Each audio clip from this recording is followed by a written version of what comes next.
Olá, sejam muito bem-vindos a mais um podcast Segredos de Justiça, onde o mundo jurídico vira resenha. Eu vou contar para vocês que tem alguns convidados que demora, a gente persiste no convite para conseguir a agenda. E essa convidada de hoje foi assim. Já queria há muito tempo trazê-la. Fiquei sabendo que também não é do Espírito Santo, ela é como eu, de São Paulo. E é uma mulher que hoje comanda o Ministério Público aqui no estado do Espírito Santo. Seja muito bem-vinda, Procuradora-Geral de Justiça, doutora Luciana Andrade.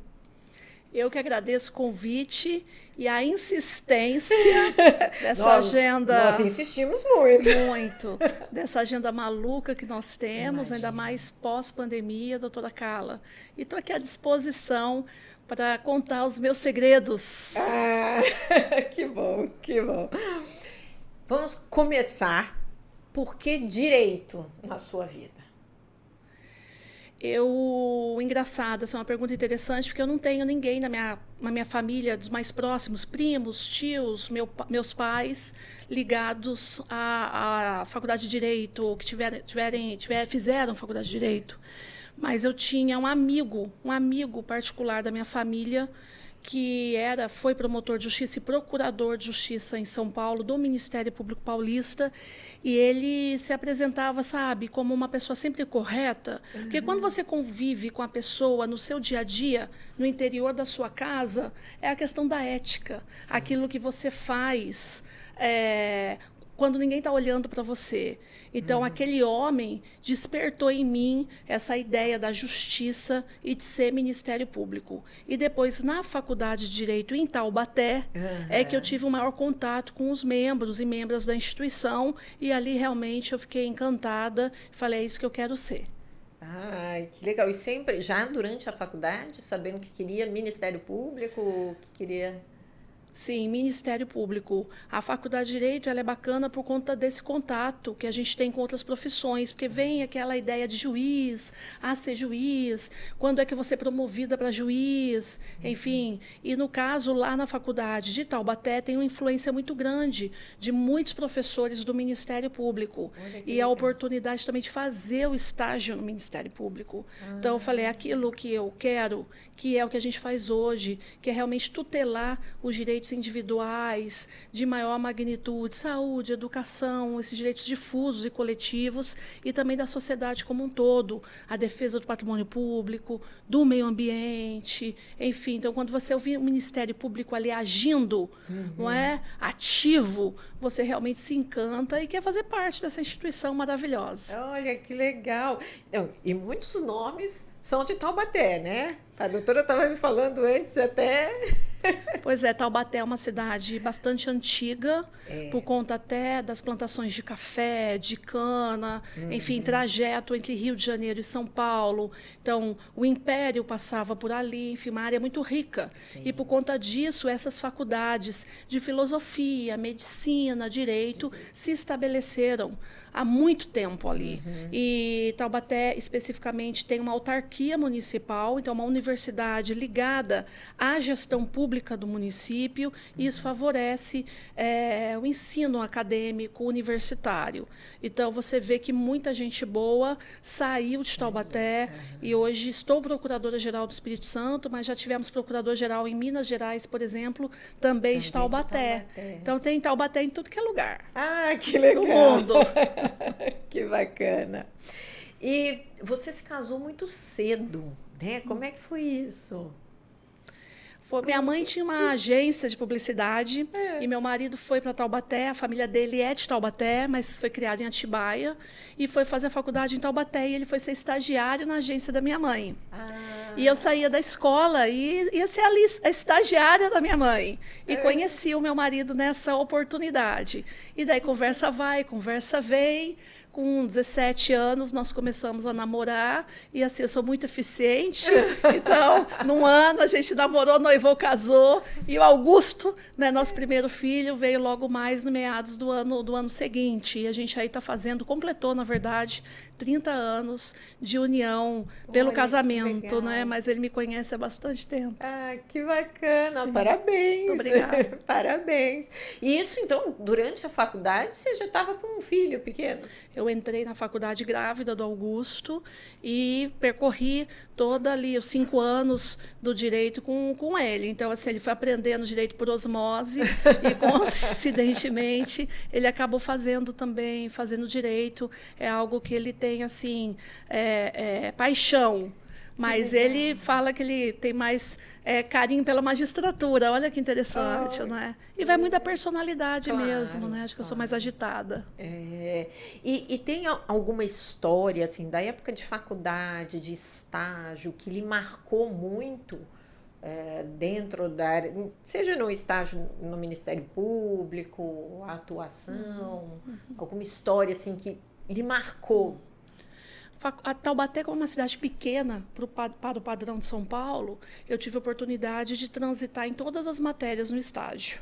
E algumas até que eu me recordo de imediato, mesmo sem ter pensado muito. Numa foi relacionada à infância. Então, eu fui estagiária na promotoria, que também trabalhava com a matéria de infância, e a gente, então, olhava aquelas situações de risco. O Conselho Tutelar agia, então, crianças e adolescentes que passavam por situação de risco. E eu me lembro que, num processo, tinha um menininho, e ele muito parecido, inclusive fisicamente, com o nosso filho. E aquilo ali mexeu muito comigo, e eu cheguei em casa chorando mesmo, assim. E passei um processo de dor, de pensar que aquela criança estava sendo queimada pelo pai e pela mãe com cigarro, está sendo abrigado. E naquela ocasião eu fiquei tão mexida, que meu marido chegou até a falar, vamos trazer ele para casa, não é? O que não é possível, porque a gente tem essas regras também de habilitação, enfim, não é assim. Mas naquele momento eu falei, nossa, eu preciso ser mais forte. E aí que muitas vezes as pessoas pensam que nós somos insensíveis. Para poder lidar todo dia com a desgraça humana, nós lidamos todos os dias com crimes, com desgraças, com o pior, muitas vezes, da humanidade. A gente precisa ir criando uma couraça, porque é insuportável, vai se tornando insuportável. E naquele momento eu falei, meu Deus, eu tenho que ser forte. Mas, ao mesmo tempo, eu não posso perder a ternura e a sensibilidade para achar uma solução para esses casos.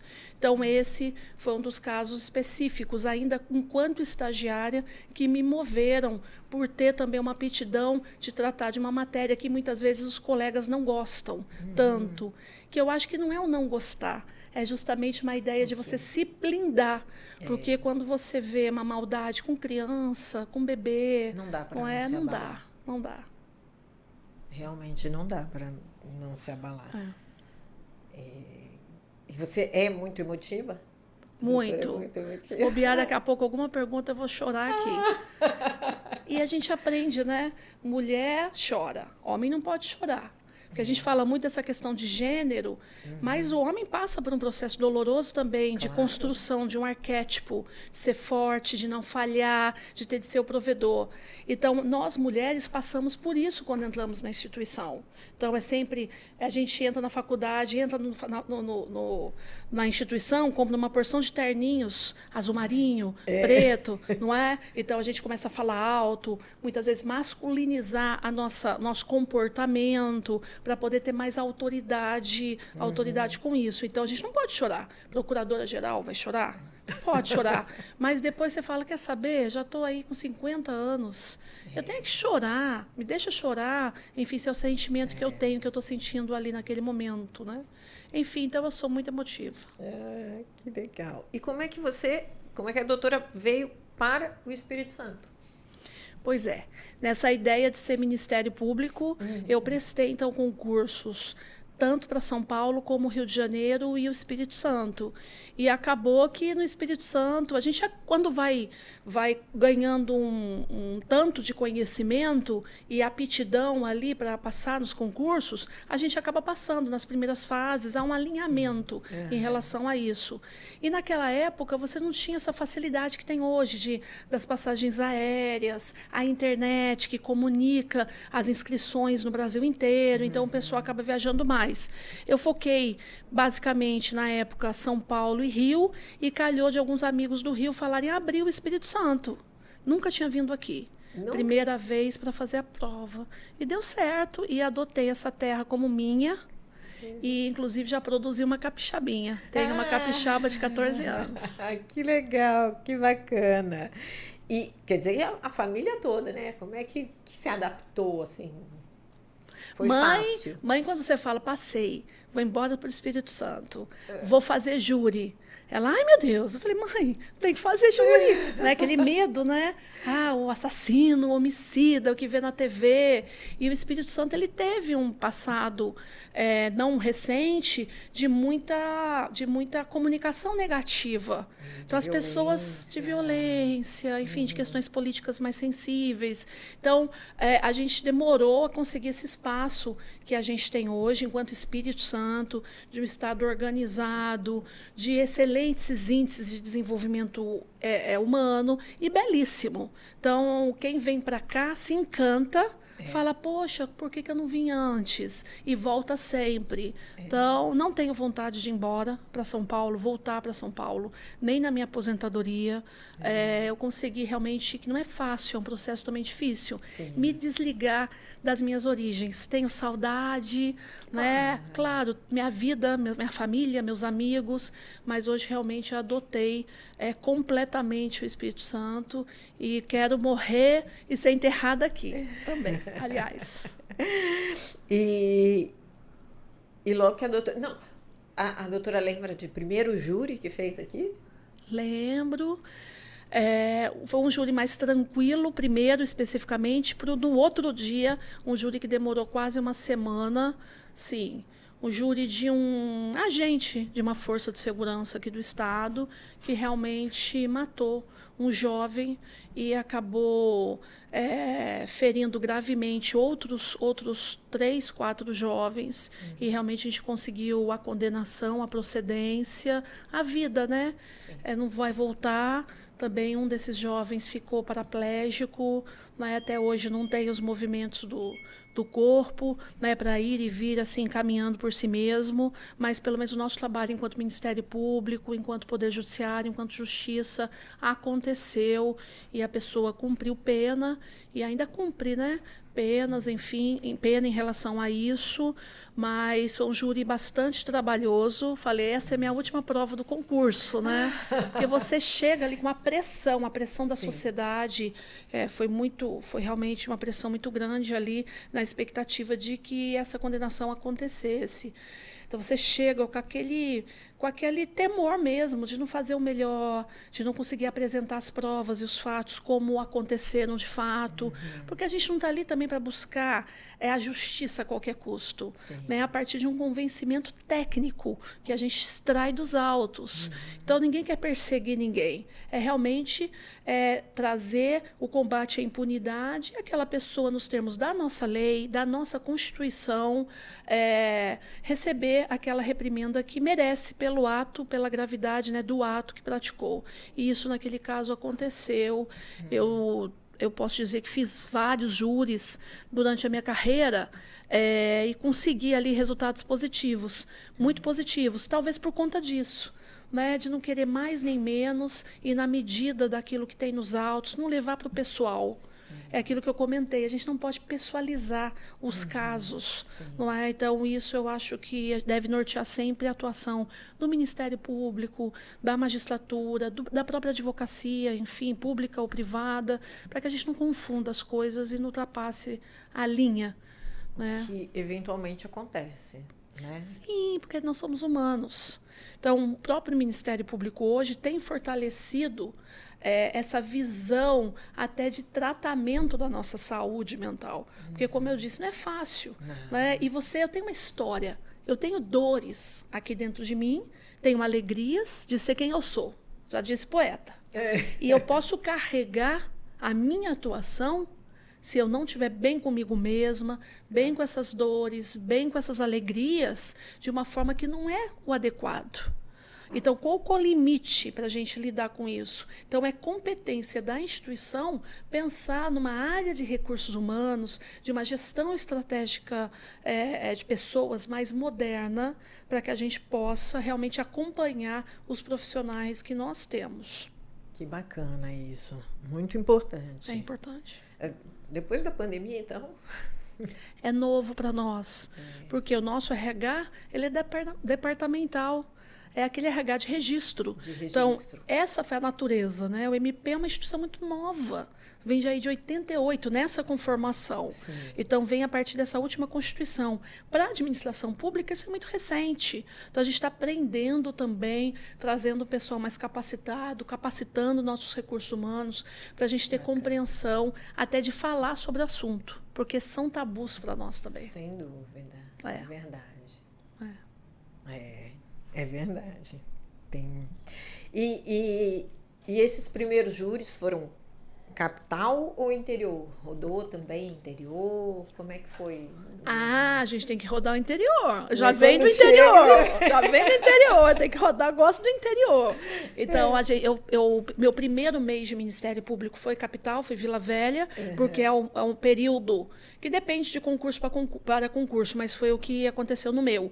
Um mês de adaptação, ainda mais para a gente que é de fora, compreender como que funciona a instituição, o Estado, os órgãos, que é diferente, nomenclaturas, conhecer as pessoas. Então, esse primeiro mês eu fazia o curso de adaptação pela manhã e à tarde trabalhava na promotoria de Vila Velha. Então, respondi naquela ocasião por 12 cargos da promotoria, porque como era, antigamente a gente tinha as férias forenses.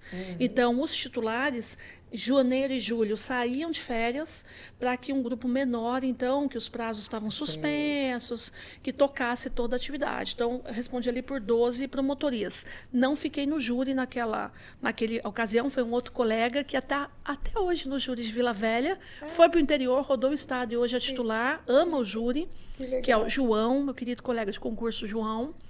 E depois eu fui dali para a minha segunda comarca, na verdade 2 contíguas, Barra de São Francisco e Águia Branca. Naquele mês não tinha no interior, tem meses de pauta de júri. E daí depois desse interior mais distante, eu fui para Linhares. Daí lá em Linhares, a gente vê aí até pelos índices da segurança pública, que é um município, a região norte mais violenta. Hoje os índices têm melhorado assim muito, muito, muito, mas naquela ocasião a gente já tinha muito júri para fazer. Então, a gente, nas pautas, 4 pautas anuais, a gente fazia um quantitativo bom ali de júri. Então, eu gosto de falar, né? Já percebeu que eu gosto de falar? Então, falar é comigo mesma, né? Então, eu me dava bem, assim, na atividade. E acumulava outras promotorias, infância, criminal, defesa do patrimônio público. A gente fazia de tudo um pouco, porque como substituto, você acaba segurando, né, muitos cargos que não estão providos ou que os titulares não estão ali naquele momento. Eu, por exemplo, estou na função de procuradora-geral. É mandato. Então, alguém está na minha promotoria. Hoje, de titularidade, qual é? Execução penal, que é sensível também, né? Sim, que a gente tem que dar conta da pessoa, né, do ser humano, para que saia do cumprimento de pena com outro modelo de vida, vamos dizer assim, né? Sim. Então, eu fiz bastante júri no interior, em especial em Linhares, quando lá estive, né? E júri em cidade do interior é acontecimento, né? É acontecimento. E teve alguma história que lhe marcou?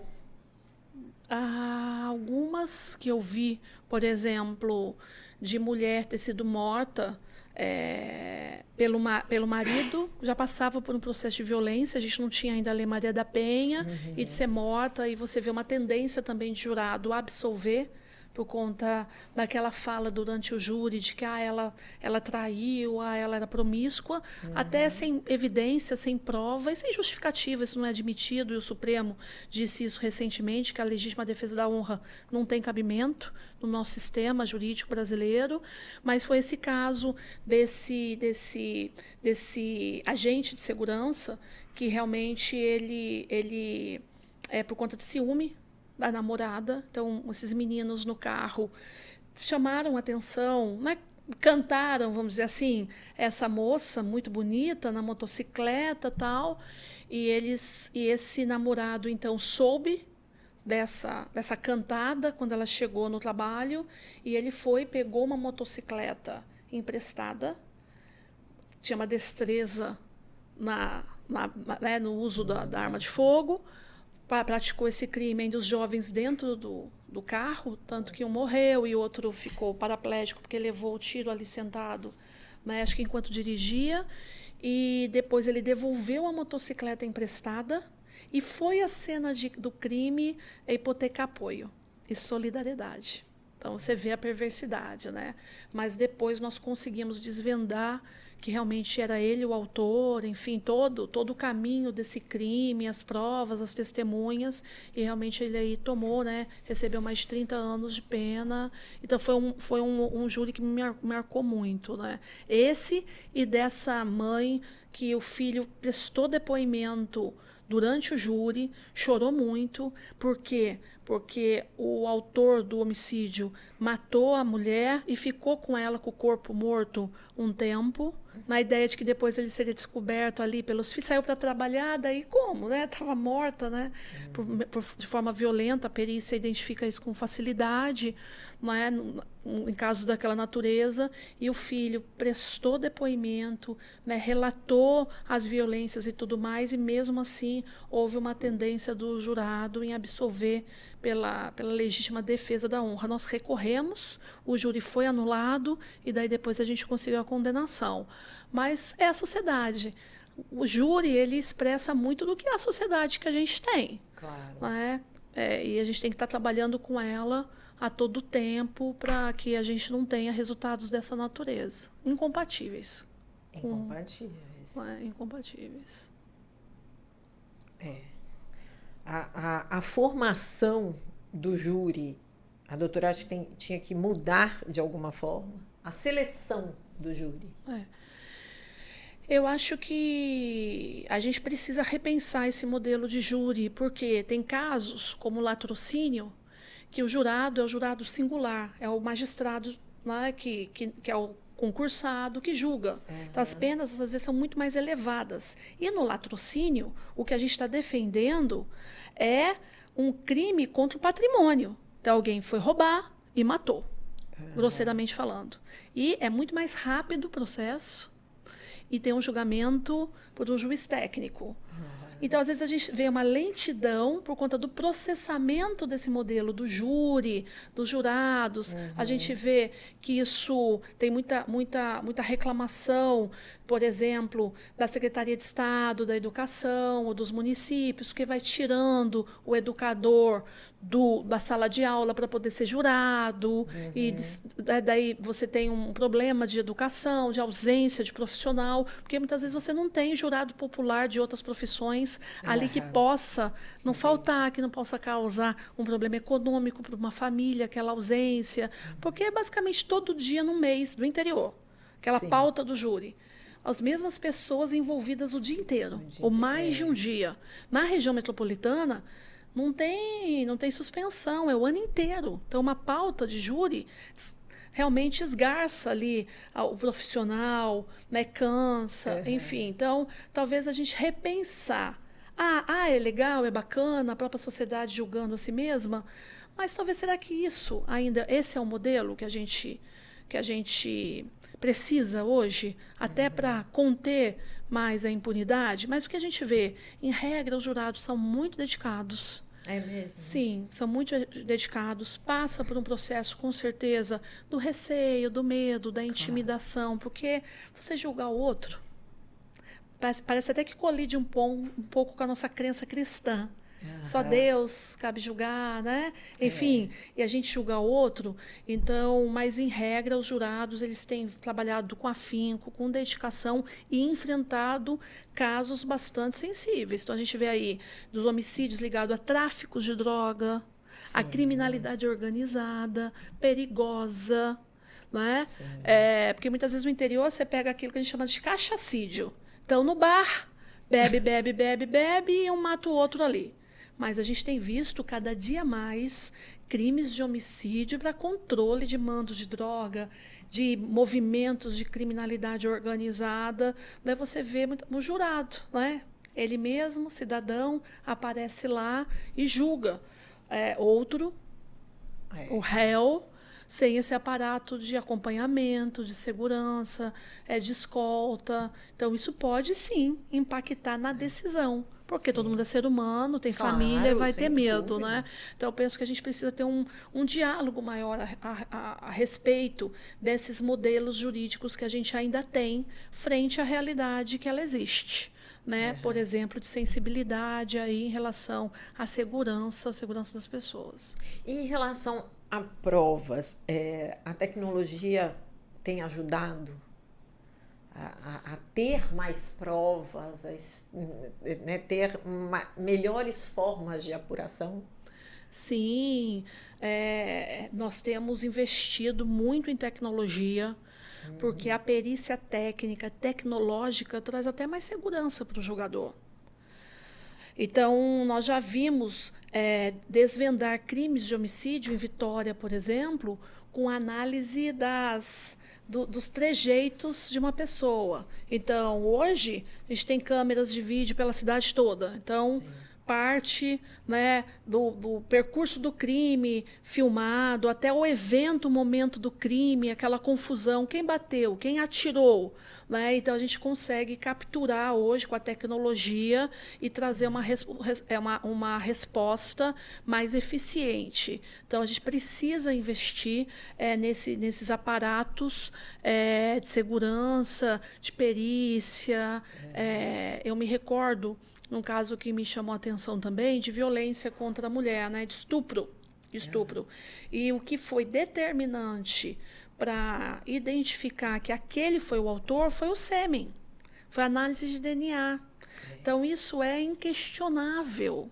Então, você vê nesses filmes, ou mesmo nas histórias e relatos científicos e jornalísticos nos Estados Unidos, de que uma pessoa está presa há muito tempo, corredor da morte, e conseguem pegar aquele material genético, né, orgânico coletado e fazer um DNA hoje, não foi aquela pessoa.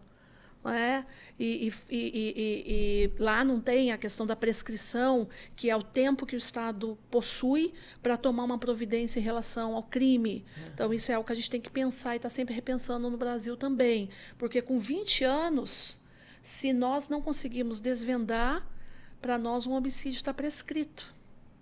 E, às vezes, a gente precisa de mais tempo, até por conta do avanço da tecnologia. E, eventualmente, vai ter alguém condenado, que é inocente, né? E alguém que passa, né? O inocente, tá aí, quem foi que praticou o crime? E a gente pode chegar a procurar essa outra pessoa, e a gente não consegue, não tem mais como fazer por conta da prescrição. Então, acho que esse repensar de um novo modelo do novo milênio mesmo, o direito do novo milênio, a polícia do novo milênio, a investigação moderna, usando desses aparatos tecnológicos. E, doutora, casos que deu em briga, dentro de audiência, dentro de júri, já lembra de algum caso, assim? Todo júri, vira e mexe, tem bate-boca.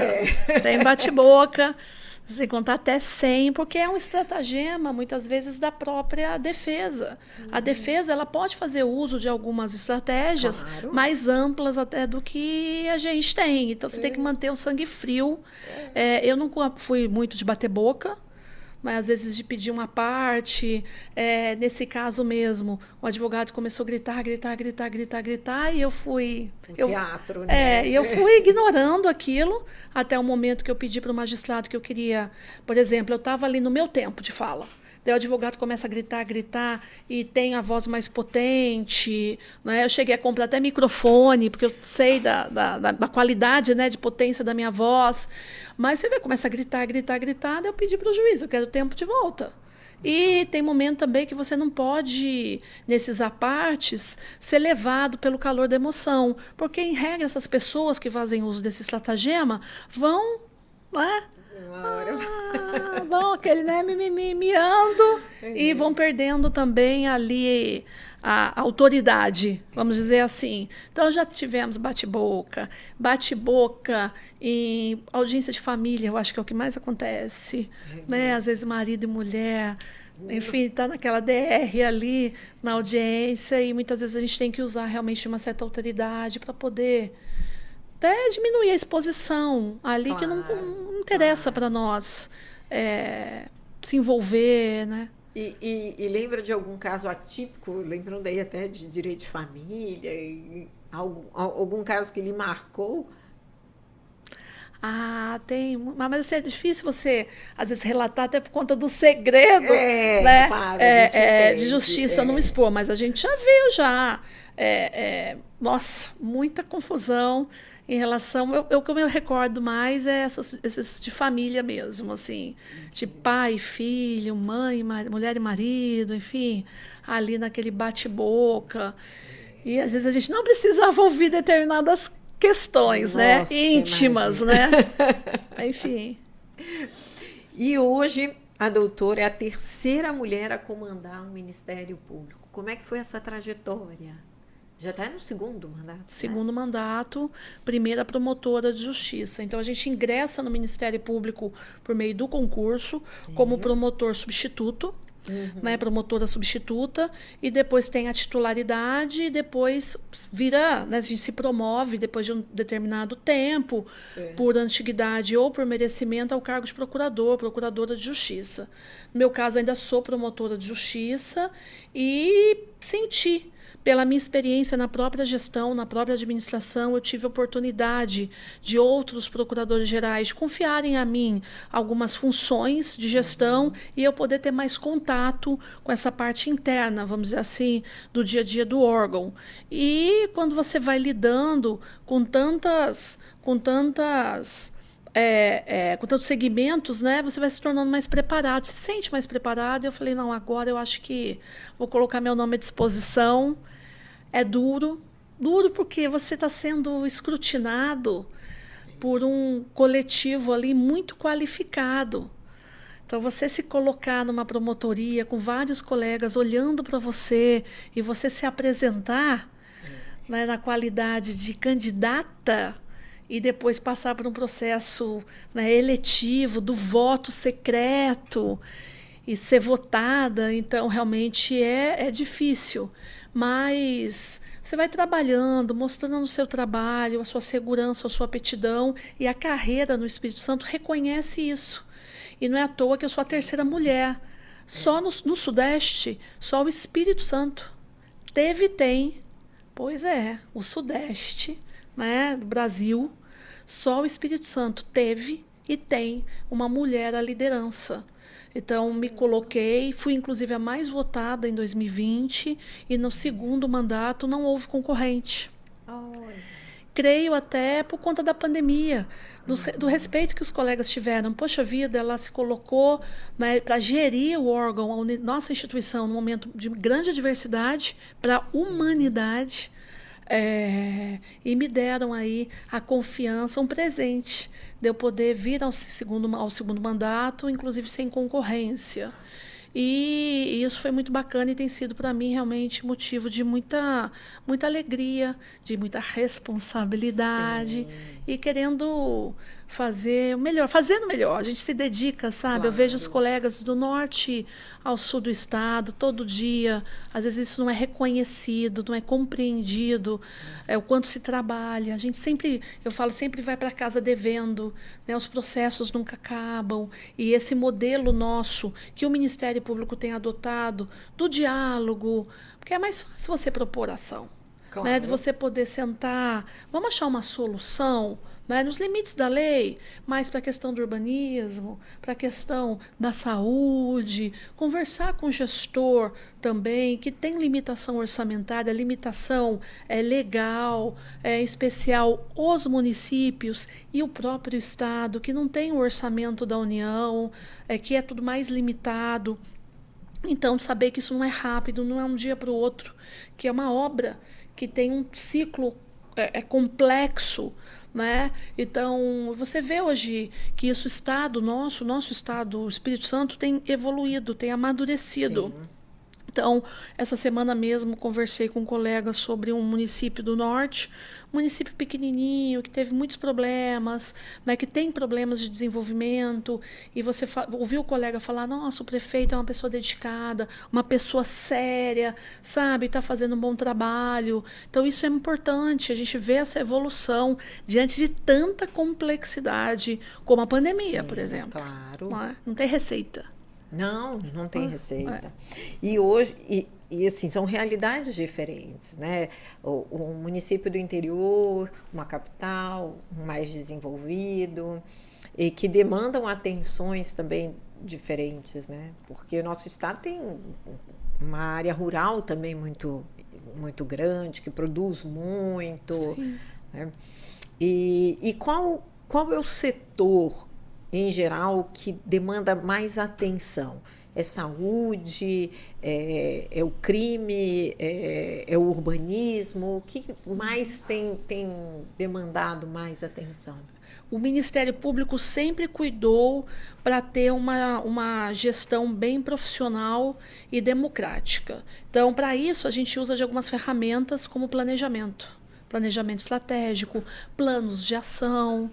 Então, a gente tem consultado ao longo do tempo, a gente faz consultas públicas, pesquisas online, e a instituição, então, faz esse tipo de diagnóstico. E o capixaba, vamos falar pela voz do capixaba, o que ele quer do Ministério Público? Então, quando a gente fala no todo, homens e mulheres, enfim, eles reclamam mais por uma atenção nossa na segurança pública. Na segurança pública. Então, olha o Ministério Público reconhecidamente como um excelente ator no combate à violência contra a mulher. Então, a gente saiu de índices muito graves e tem melhorado os índices de violência contra a mulher, de violência de gênero. Olha que interessante, é reconhecido. A população fala isso. É a resposta da população que vem até nós e que preenche esses formulários. Mas quer mais a gente na segurança pública. Então, posso trabalhar, eu posso ir e vir, mas eu quero ter mais segurança para fazer isso. Quando a gente faz um recorte de gênero, as mulheres reclamam mais por saúde e educação pública de qualidade. Olha. Então, talvez porque ela vai mais na fila, sim, ela passa mais do cuidado, tá junto com o familiar. Então, quando a gente faz esse recorte, o capixaba reclama muito disso. Na pandemia, nós chegamos a fazer uma audiência pública. Mais de 3.000 capixabas simultaneamente na nossa plataforma, fora a transmissão em tempo real, em jornais de grande circulação, né? Aqui, enfim, na nossa internet. E naquela ocasião, no chat, o povo falava que queria ver mais o Ministério Público tratando do transporte coletivo. Porque com medo, né? Questão sanitária, precisava ir trabalhar. Quem podia ficava em casa, mas tinha que trabalhar. Nós mesmos, no Ministério Público. Né? A gente falava, quem puder, fique em casa, né? Usa máscara, enfim, aquela coisa toda. Mas a massa tinha que trabalhar. Né? E cada vez mais tinha que voltar para o trabalho, até para a gente sobreviver. Claro. E então, naquela ocasião, a população capixaba reclamou muito, e por isso, inclusive, que nós conseguimos firmar um termo de compromisso com o próprio Estado do Espírito Santo. Naquela ocasião, se a gente for lá buscar nas matérias, o Estado investiu mais ainda, porque ele subsidia o transporte coletivo, senão não dá conta, as empresas não dão conta.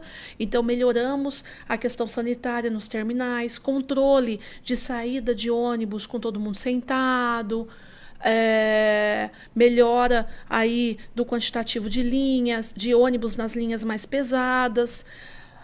Complexo, é um serviço de altíssima complexidade e que a população muitas vezes ela quer entrar no ônibus, Não importa se vai ser de cabeça para baixo, em pé, mas ela quer chegar em casa depois do trabalho. Então, a gente foi tendo que lidar, então, por conta dessa reclamação, olha, cadê o Ministério Público no transporte coletivo? Nós tivemos esse trabalho de grande resultado. Outro da pandemia foi a reclamação das escolas em relação às escolas particulares. Eu estou pagando um híbrido, mas a mensalidade não está tendo desconto. Então, o Ministério Público do Consumidor trabalhou ativamente para que a gente pudesse equalizar essa questão. E, claro, sem contar na saúde propriamente dita, tanto que o Estado não teve hospital de campanha. A gente conseguiu dessa união interinstitucional, capitaneada, claro, pelo Poder Executivo, governador, secretariado, que é quem faz a gestão pública ali do serviço, mas com uma comunhão ali de vários atores, no sentido de que a gente tomássemos decisões em conjunto e que a gente pudesse apoiar também nessas decisões. Dava medo? Muita madrugada a gente ficou, e se faltar um respirador? Não é? E se faltar um leito, a gente devia ter adotado de campanha. Mas também a gente tem que acreditar nos profissionais que estão ali e nesse planejamento de Estado. Então, a gente foi evoluindo naquela grande adversidade, como eu repito aqui, sem ter receita. Não é? Sim, então, e aí era juntar forças mesmo. Isso aí. Não tinha muito. E o que dá mais trabalho? Um júri ou essa gestão administrativa? O que dá mais trabalho é a nossa atividade que a gente chama de finalística. A gestão, ela tem freios. Então, hoje a gente tem áreas muito fortes de financeiro, de controladoria. Então, o Ministério Público ele vem se organizando, a administração pública, o próprio controle do Conselho Nacional, do Tribunal de Contas, a orientação, a capacitação contínua. Então, eu posso dizer que muitas vezes a nossa frustração enquanto profissional do Ministério Público é não alcançar o êxito que a sociedade espera da gente no tempo e na hora que ela quer. Então, você vê ainda que a gente tem o crime, a morte de alguém, de uma mulher grávida, de uma criança, uma violência sexual, você ter ainda pessoas sem vaga na escola. Então, eu posso dizer que o que dói mais na gente, e eu sou uma pessoa, uma profissional que hoje eu tenho a parte política do órgão, que é o relacionamento interinstitucional, a representação, como está aqui agora nesse momento, apresentando quem sou eu, o Ministério Público, tem a parte da gestão, que ela é trabalhosa, ela também é cansativa, licitação, enfim, colocar o papel, a máquina para o MP funcionar em 81 unidades nos 78 municípios. Mas eu posso dizer, sem dúvida, que o que é mais difícil para nós é esse finalístico, que é o ser promotora raiz, atender o que a Constituição fala, que é saúde, direito básico, cidadania, não é para todo mundo. No nosso caso, para o capixaba. Então, isso ainda é motivo de bastante angústia. E também a compreensão de que eu tenho um limite no meu papel. A gente tem um estado de instituições, de poderes, cada um fazendo o seu papel, e o Ministério Público é esse grande fiscal, esse grande articulador. Exatamente. Eu não posso substituir o prefeito, o governador, o secretário. A gente tem eleitos pelo povo democraticamente, no voto. Eu não posso substituir o juiz. Então, eu levo o fato para o juiz e o juiz julga. É justamente para a gente garantir, claro, que esses papéis funcionando como uma grande engrenagem funcionem sem ninguém exceder, abusar do seu papel. Eu não vou substituir o deputado, não posso, o senador, o vereador.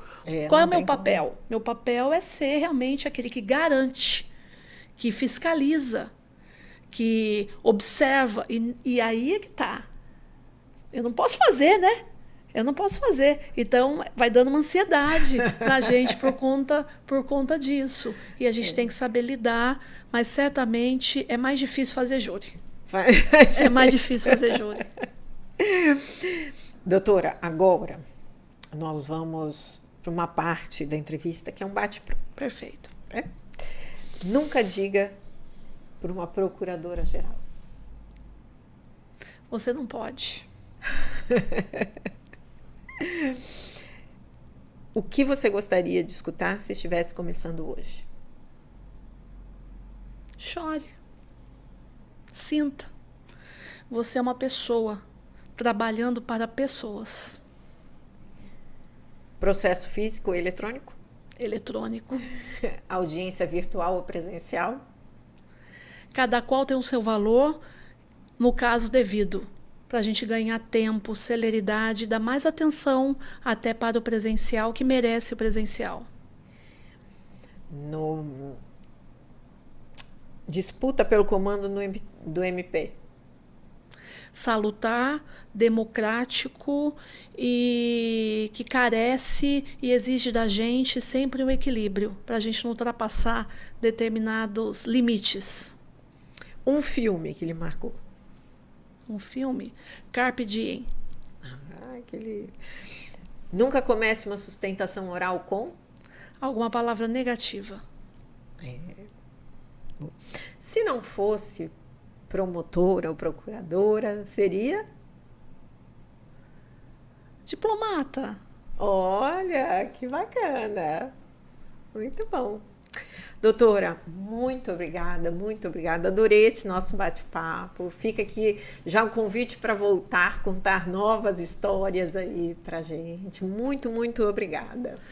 Eu que agradeço essa oportunidade também, o carinho, a simpatia e poder levar para as pessoas de que aqui no Ministério Público a gente tem pessoas, humanos, que por baixo dessa toga a gente sempre diz, bate um coração e bate um coração pela vítima, pela justiça, pela igualdade entre todas e todos. E dizer que nós estamos à disposição de portas abertas no físico ou no eletrônico para que a gente possa aí atender a população conforme ela merece. E parabéns pela condução à frente do MP. Muito obrigada. É resultado de um coletivo muito atuante e dedicado. E isso fica mais fácil para a liderança. Bom. E para vocês, não esqueçam de curtir, compartilhar. E se tiver uma boa história, comenta aqui. Até a próxima.